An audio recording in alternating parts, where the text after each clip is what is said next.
Being a pickpocket wasn't much of a profession, but Ron was very good. He did try and do other things, most of them connected with the arts, but until they started paying, big crowds were his day job, and pickings at the City Hall New Year's Eve celebration were good. It was getting late, though, and that meant people were becoming a little tired and cranky.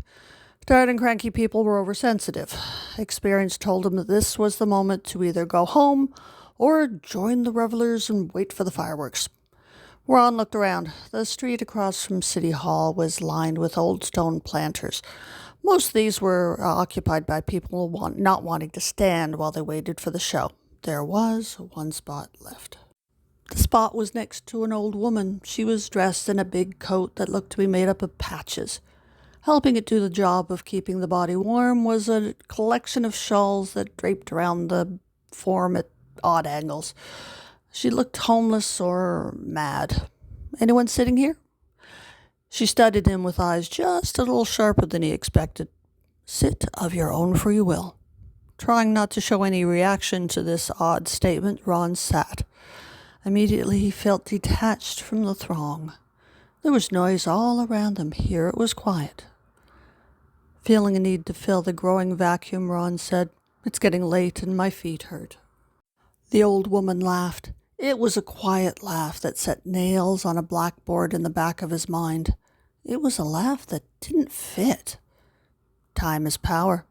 It's now, yet comes from what was before, she said. Already feeling the weather, Ron began to feel cold and cold and colder. He wanted to get up and go, but lacked the strength, or was it the will? Did he really like the acting or the painting or any of the other things he tried to do, or was it just the socializing and the partying and the pretense he liked? Was he real or a shell?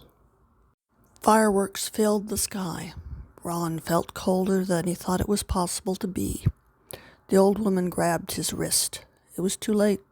Too late the moment he left his apartment. Too late the day he lifted his first wallet. Moments later, the thick crowds were scattering. Ahead of the throng, a beautiful young woman walked away from the square, smiling. Her coat was an artistic collection of patches and shawls that looked like a designer original. The effect was edgy, artistic, and unique. She carried it off beautifully. Behind her, a hunched figure on a planter fell to the ground, lifeless. New Year's. It keeps one young.